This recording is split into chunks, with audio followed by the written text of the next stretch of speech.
Welcome to 77 TV. ప్రతి అక్షరం ప్రజాపక్షం. నా పేరు అన్వేషణ. ముచ్చంపేటలో గౌరీ పరమేశ్వర తీర్థ మహోత్సవం అంగరంగ వైభవంగా జరిగింది. గౌరీ పరమేశ్వర్ల తీర్థ మహోత్సవం అనేది హిందూ ధర్మంలో మహత్వపూర్ణమైన సందర్భం. ఈ మహోత్సవంలో గౌరీ పరమేశ్వర్లు, పార్వతీదేవి మరియు శివుడు సంచారినిగా ప్రాంతాల్లో అయితే పర్వతంపై నెలపాటి తీర్థాలను కలిగి అలంకరించబడుతుంది. ఇది ఒక పరంపరంగత ఆచరణ. ఈ మహోత్సవానికి దక్షిణ భారతదేశంలో అనేక జాతీయ ధార్మిక ప్రాంతాల నుంచి ప్రజలు వచ్చి పాల్గొనబడుతుంది. ఈ ఉత్సవాలు భక్తుల భక్తిని పెంచుకోవడానికి సాధారణంగా ఉన్నాయి. అనకాపల్లి జిల్లా రోలుగుంట మండలంలో బుచ్చంపేట గ్రామంలో బుధవారం శ్రీ గౌరీ పరమేశ్వర్ల అనుపు మహోత్సవం అత్యంత ఘనంగా నిర్వహించారు. గతంలో ఎన్నడూ చేయని రీతిలో ఈ ఏడాది అమ్మవారికి క్షీర శారీలతో వైభవంగా చేశారు. శనివారం ప్రారంభమైన ఈ మహోత్సవాలు 5 రోజుల పాటు రోజుకొక స్టేజ్ ప్రోగ్రాముతో వివిధ రకాల నృత్య ప్రోగ్రాములతో కొనసాగాయి.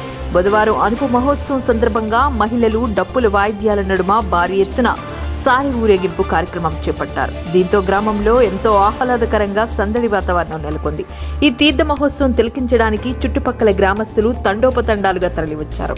ఈ కార్యక్రమంలో గ్రామ పెద్దలు, భక్తులు, గ్రామస్తులు, ప్రేక్షకులు తదితరులు పాల్గొన్నారు.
చూస్తూనే ఉండండి నిరంతర వార్తా స్రవంతి మీ 77 టీవీలో. 77 టీవీ మీకు నచ్చినట్లయితే లైక్ చేయండి, షేర్ చేయండి, సబ్స్క్రైబ్ చేయండి, పక్కనే ఉన్న బెల్ ఐకాన్ క్లిక్ చేయండి.